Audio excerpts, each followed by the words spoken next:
With Deadpool and Wolverine already hitting $500 million at the box office worldwide, we have those out there like Ryan Reynolds, Shawn Levy, Rhett Reese, and Paul Wernick to thank for, because they are the ones that took a stand against the Disney executives, against the Disney higher-ups, including the board of directors, Bob Iger, the CEO, etc., for saying it's our way or the highway. Basically, that's their message to Disney, and that's why they were able to create pure entertainment with Deadpool and Wolverine. However, you have those out there like Joy Behar and even She-Hulk actress Tatiana Maslany that have a growing issue with the Deadpool and Wolverine film for several reasons, and the wrong reasons, I must add. Let's get into this. This is Mike Zero. Subscribe if you're new, and like this video to see future updates. You can also follow me at Mike01. I thank you all so very much for the great and kind support. So, Deadpool and Wolverine, entertaining movie. I don't know if you guys saw it. If you haven't, I would suggest that you guys go ahead and check it out, because it is the one major exception within the MCU where pretty much you get things right from start to finish. Now, sure, it's a little slow in the beginning, but once things get going, it is a fun ride, to say the least. Now, focusing on everything that's been going on between Ryan Reynolds and Tatiana Maslany, we talked about this for several months, that She-Hulk was supposed to be a very important role at some point in time in the third act of the film. That got completely cut from the movie. Tatiana Maslany had a very big problem with that amid the reshoots and everything else going forward into the film. Now, this is where things begin to get quite ugly when it comes to Maslany's view of Ryan Reynolds and her view of the Deadpool and Wolverine film. Let's get into this.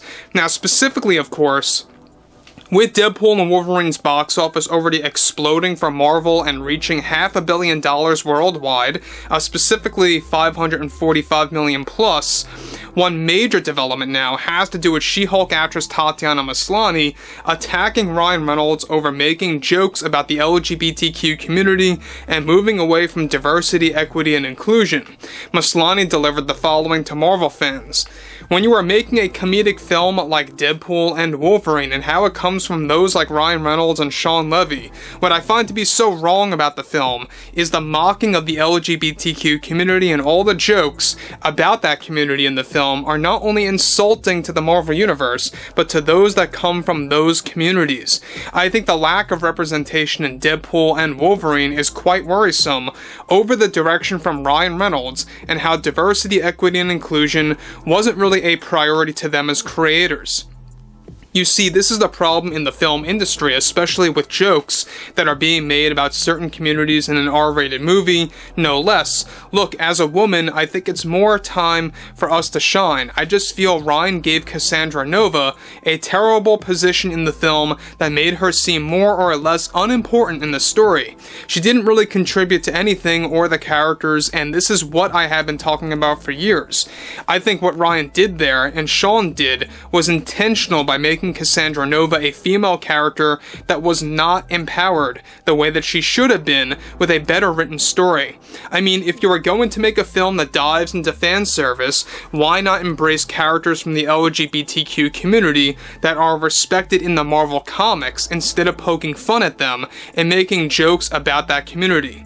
And I get this is a comedic film, I get that, but it's still disrespectful to that community, and those like Ryan and Shawn should really know better. Someone like She-Hulk deserved a massive role in this film, and I have had my differences with Ryan and Shawn in the direction of this film, and I will go into that perhaps later on once the film has run its course, but She-Hulk was going to be important at some point in this film, and it just didn't work out for all the wrong reasons. I did notice those like Joy Behar holding an issue with the amount of F-words in the film, and I do agree with her on that. That was extremely excessive and makes the writing seem like it comes from an immature person that doesn't really know how to write comedy correctly. So guys, before I move on about what Tatiana Maslany is ranting about here, seemingly about Ryan Reynolds, Shawn Levy, and their overall view of how to make an R-rated movie, an entertaining R-rated film, mind you, that uses the multiverse to their advantage. Look, the greatest thing about Deadpool and Wolverine are the cameos. I think that we could all agree here, aside from Wolverine coming back into the equation by Hugh Jackman, showing off the iconic yellow suit and the yellow mask. Apart from that, you got great cameos in here. I mean, you've got Pyro, you've got Wesley Snipes' version of Blade, you've got Elektra, and that's just to name a few there. You've got multiple variants of Deadpool, Lady Deadpool, Dogpool, and many Fox characters. So, the best way that I could describe Deadpool and Wolverine is like the Fox version of the Avengers, right? That's basically how I like to describe it, and how many others out there like to describe it as well. It is a love letter to the Fox universe, whatever you want to call it, right? So obviously she has a problem, and she's taking it out on Ryan Reynolds for how he made the ultimate decision to delete and cut any scenes that involved She-Hulk, and to throw in scenarios for Henry Cavill's Wolverine, also known as the Cavillrine, and the Hulk, alright? Though we didn't get that much as initially promised, that was cut down drastically. We'll talk more about that as well. More footage of the Cavillrine and Hulk are actually planned to be inserted into the special edition, or the director's cut, I should say, of Deadpool and Wolverine by this holiday season, leading into 2025. However, on top of this, she goes on to conclude, when you have someone like She-Hulk, who is a fourth wall breaker, she deserves the spotlight in a film like Deadpool and Wolverine, but instead, you get characters like those from the Fox movies that aren't really relevant anymore, you know? I just feel the fan service is cheap and lazy and doesn't really do anything for the fans. It's a disservice to characters like Captain Marvel, She-Hulk, and especially Ms. Marvel. We need more characters that came from, of course, a recent era, like to get the spotlight in a film that focuses on the multiverse. It was just a fail on Ryan's part with the film that could have added so much more. So basically, her part of the argument is that they should focus more on the recent characters like She-Hulk, Captain Marvel, Ms. Marvel, etc., instead of characters like Pyro, Elektra, and of course, Wesley Snipes' version of Blade. Now, look, many of the cameos in here, I get it, they come and go, they're not really there for all that long, but they are a great addition to the concept of the multiverse. I think it was great that we got to see Wesley Snipes again. I think it was great that we got to see Jennifer Garner again as Elektra. I will admit that. That was very much surreal to see on film, and it does fit directly in with the leaks and all of the things that we talked about months and months ago. But interestingly enough, you have a lot of things going on here with Deadpool and Wolverine. We know that there was some drama with Henry Cavill, where he wanted more screen time in the movie, and it was all cut short. He was supposed to get a good 5-minute scene in this movie. It was drastically reduced, and we'll talk more about why in the next couple of days.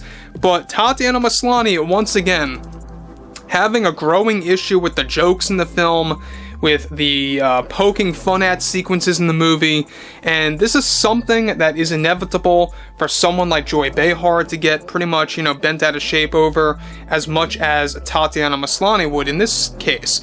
So again, the Marvel Cinematic Universe, they're going to have multiple R-rated movies moving forward. Whether or not they work is all dependent on the execution, right? We know that Blade 2025 is in shambles, and they have to fix it if they want to make it good. But overall, guys, I would like to hear what you all have to say about this below in the comments, and if you guys did enjoy the content for today, make sure to drop a thumbs up on this video to support the channel, and I will catch you guys later.